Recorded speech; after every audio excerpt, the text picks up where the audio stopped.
Welcome to Between the Covers Summer Series, where we shine our spotlight on South Florida authors. I'm Ann Bocock, and joining me is award-winning mystery fiction critic Oline Cogdill. Her reviews have appeared in more than 300 publications worldwide, and she herself has also received a Raven Award for Mystery Writers of America. Oline, it is always such fun when you are here. Thank you for being here, and you are the go-to person to find out what to read next. So let's kick it off, and why don't we start with the ever-incredible Carl Hiaasen and Fever Beach. And thank you for having me. I love doing this. Fever Beach, you know, Carl Hiaasen, he's a social critic, he's a humorist, and this is another one of his laugh out loud with a social message. It revolves around a white supremacist who is the dumbest person in the world. None of the groups will have him. And so he gets involved, and everything he does is incompetent and stupid and so funny. I just started it, and you're right, nobody wants him. The Proud Boys even went, no, thank you, we'll pass. There's also Michael Connelly. Tell me about Nightshade. Michael Connelly always delivers. I think he's one of the best living, consistent writers we have today.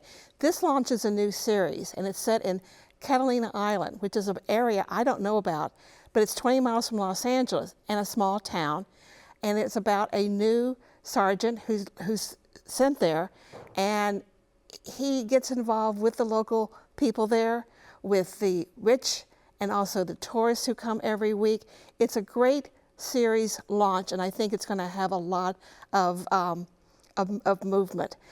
He also has another book coming out in October, which will be The Lincoln Lawyer. So it's a double Connelly year.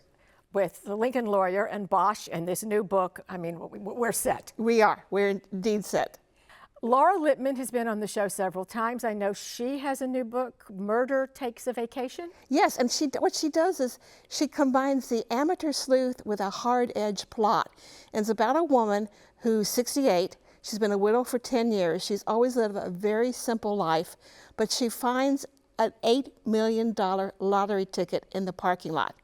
And she doesn't want to do much with it, but she's convinced to go on a cruise, and a cruise that she will take in France.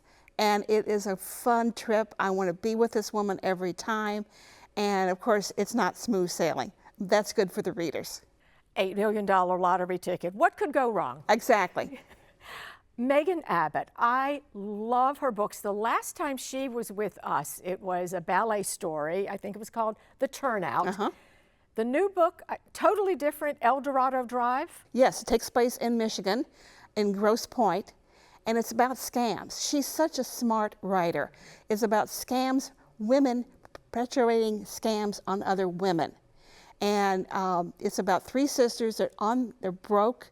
They get into this scheme, it's a pyramid scheme, and it kind of goes from there. And it's such an involving plot. And you like these women, but you also want to slap them. She's a very clever writer, yes, so I she cannot wait to get my hands on that book.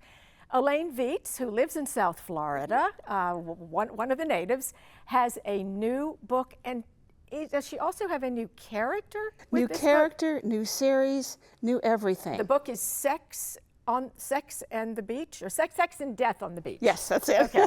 It revolves around this apartment complex that is on a beach in a fictional town. It's an apartment complex that couldn't exist only in fiction. And it is about a woman who owns this. She inherited it from her grandmother. And everyone wants to buy this place because it's right on the beach, and developers keep coming at her. People trying to condemn the building. It's got secret staircases and only 8 apartments. And a woman is found in a hole they're digging to replace a pipe. It's funny, but it's also got a serious tone about building your own family and accepting people for who they are. And it's a really fun read, and of course, for its title, it's a beach book. It's a beach book and a murder book. Right. We have some debut authors that I would love to talk about, and Florida Palms by Joe Pan is the author. Tell me about this. I love discovering debut authors. I love the old ones. I love the ones that keep giving us series, but I love a new author. This is set on the Space Coast. So that's an area that's very seldom written about in books. And it's about two high school graduates who are just slackers. They don't really want to work. They'd rather sit around and smoke weed, watch television, play video games. And their opportunities are really low. So they take a job moving furniture for one of their father. The father spent time in prison for drug trafficking, and he's trying to go straight. Yeah, right. So they get involved with drug trafficking, and it's a very gritty book, very true to Florida, good plot. And I think what he does the best is making us like and appreciate these two slackers and really care about them. It also gives a good atmosphere of the aerospace industry and of that part of Florida. I think he's going to have a long career. Oh, that's excellent. I agree with you. I don't know that I've read a book with a mystery with the Space Coast as the backdrop. It's usually Miami, South Florida. I haven't read one either. This past year, Ashton Clifton came out with a book set in Orlando and Tampa, and that was a nice area to go to too. But Space Coast, I lived there for a while, so this is a really good book. And I gotta warn you, it is gritty. I'm all for it. Absolutely. Let's go to Kristen L. Berry. She has a book. She is a debut author. Yes. The book is We Don't Talk About Carol, and you are all in on this book. I am all in on this book. I can't wait to see the rest of her career. It's about a young journalist who's going through her grandmother's things, and she finds a picture of a woman she didn't know. Turns out it was her aunt who disappeared in the 60s and has never been talked about again. And she disappeared along with several other black young girls at the same time. So she starts digging into who was Carol, what happened, why they never discussed it, why the police never really investigated it. It was the 60s and it was a young black women, so they didn't. And she also worries about herself because she got involved covering a story about another young black girl, and she got so obsessed with this case, it almost ruined her marriage. And she right now is trying to keep her marriage. They're trying to have a baby, but she cannot stop investigating what happened about Carol and why her family never talked about it. I am so on this book. I think it's going to be a terrific award winner, and I hope she has a long career. And her background is PR and communication, so.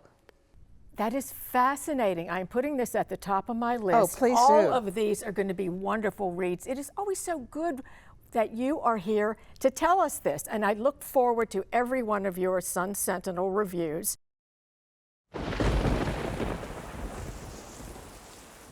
Children's literacy scores in Florida, as well as in the country, are declining. Meanwhile, there are challenges to books. Banned books are increasing on, from the school shelves. Quite a few of these are mystery fiction as well. What's your take? I think children of any age should be allowed to read what they want to, and it should only be with their parents, not the government. I started reading mysteries when I was at 8 or 9, and I started with Agatha Christie, Rex Stout. I have never read a Nancy Drew, but Nancy Drew, there's a lot of young adult, a lot of children's books out right now that are mysteries, and I think those are great ways to engage children because they're a puzzle. There's something they can solve, and it's not, they don't talk down to them. I am so against censorship. I can understand if a parent doesn't want their child to read a certain book, that's fine. That's a family thing. But I think the idea of banning books, of all these great books that kids may never discover, I think it's wrong. I am totally on board with it, with everything that you said, and to me, I don't care what a child reads as long as they pick up a book and read it. Right. If they don't understand it, that's fine too. But your parents and mine were of the same mind, the same mindset. Let them read. When I was 12 years old, I tried to check out a James Bond book. Now, when I did check it out, it went over my head about the sex and the violence. I just thought it was a fun story. They had to track my mother down to make sure it was okay, which was not easy because we didn't have a phone. So they knew she was in town because I was at the library. Elaine, it is always a treat for me when you are here. I want to thank you so much. I look forward to your next review. Thank you. I'm Ann Bocock. Please join me on the next Between the Covers.